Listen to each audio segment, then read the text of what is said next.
I'm going to make a few updates to my mine.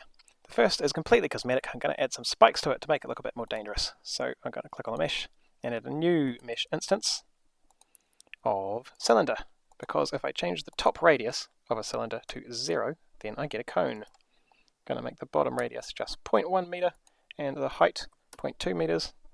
And if I transform that up to 0.57, then it will sit nicely on the top of my sphere.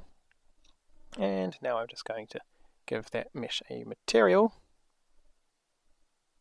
Click on the mesh, material.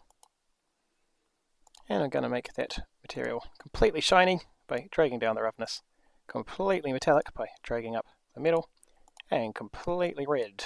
So we get a big, shiny, dangerous spike on the top of my mine. Now I'm going to just go through the fiddly business of creating a few copies of this spike using Control D. I'm going to go to transform and make it minus 0.57 so it's underneath my mine, and rotate it by 180 degrees so that it's facing downwards. And now that I've got these two spikes, I can highlight them both by holding down Shift when I click on them, and the center of those two spikes is exactly lined up with the middle of my ball. So if I hit Control D, I can rotate a copy around like that, and I'm going to hit Control. I'm going to actually select all 4 of those now. 1, 2, 3, 4. Hit Control D, I get 4 copies, and then hold down Control, rotate them around like that, select all 8. In fact, I don't need copies at the top and bottom.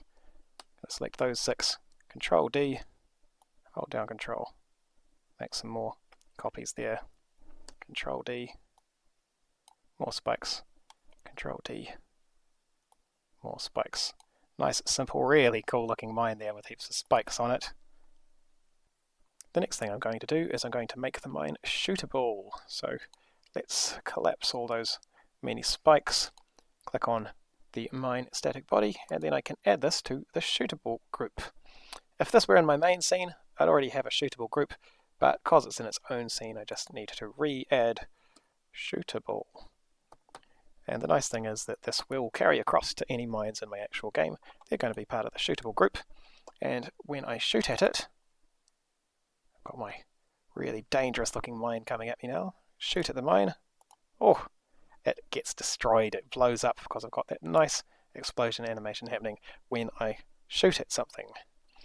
That's actually why I made it a static body, by the way. Navigation agent could navigate anything around the scene. It could be an area 3D, it could even just be a plain old node with a mesh to make it look nice. The only reason I've made it a static body with a collision shape is so that we can shoot at the mine. The next thing I want to do is make it look like the mine is floating a little bit off the ground. That's a surprisingly easy thing to do with a navigation mesh.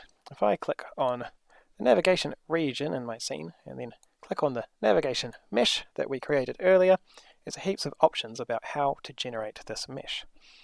Some really useful options are inside the agents section.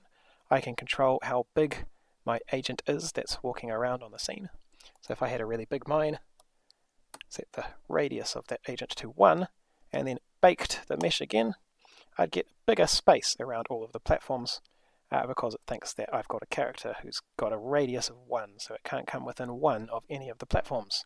If I had a really small character, I could set the radius to 0.5, bake the navigation mesh again, and now you can see it can get really close to the platforms. It even is filled up that gap between the two platforms. So if I had something with a radius of 0.25, it would be able to fit between those two platforms there. But my ball actually does have a radius of 0.5 meters, so I'm going to change it back to 0.5 and bake the navigation mesh again, which means it won't be able to fit through that little gap, but that's totally fine by me.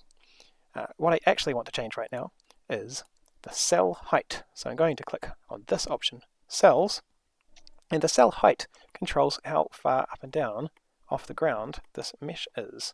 You might notice this mesh has never actually been touching the ground, and the only reason that my ball has looked like it's at the correct height is because the default cell height is 0.25 meters, and my ball just happened to be the right height for that.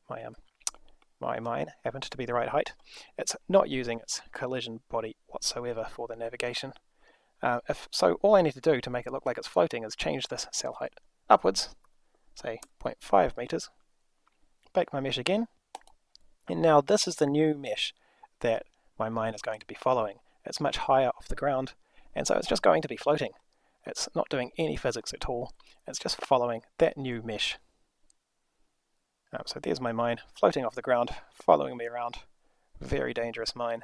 Well, I say dangerous, but right now I can shoot it. It can't hurt me whatsoever. Just going to shoot that mine. It's gone, and I'm pretty safe. I don't think I want to be safe, honestly. I want a mine that is going to hurt me. So that's the next thing on my list of things to add to the mine. But because it's a static body, it's never going to come all that close to me. So I need to add an area 3D to this mine.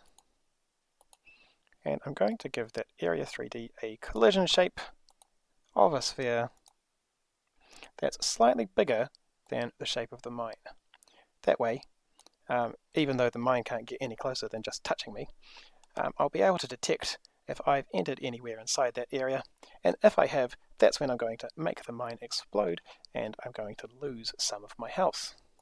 I'm going to rename this area 3D to hitbox because, spoilers, we're actually about to add another area 3D in a minute. Then I'm going to go to signals and I'm going to connect the body entered signal to my mine script. So I should see on hitbox body entered. And we're going to check that I've collided with a character body and not something else. So if body is character body 3D, that means it's my player. We're going to write some code pretty similar to code we've seen before. I'm going to delete the mine, get a reference to the explosion scene. Explosion scene is preload resources explosion t scene so that I can create a new explosion. Explosion scene dot instantiate. Close that there. Explosion's global position is going to be my current global position. I might not have the full size scale for this explosion, but maybe it can be a bit bigger than the scale I was using for my bullets, so maybe more like 0.5, big explosion for hitting a mine. And then finally I'm going to add that explosion to my tree, my current scene, add child explosion. That's pretty much exactly the code we've added before for explosions. Going to create a new explosion, add it to my scene. Oh, and the final step is I'm going to change the player health. Don't want to lose too much health for hitting a mine because I might want to put a whole bunch of mines in my scene. Let's lose about 10 health for hitting a mine.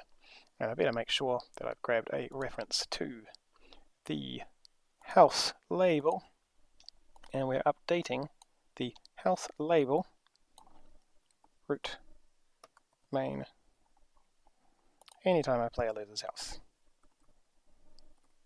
Health label dot text equals health plus string player dot not score health. So let's play the game and see if I can be damaged by the mine. I'm going to let the mine hit me. Bang! It's exploded and I've lost 10 health. That'll be it for this video.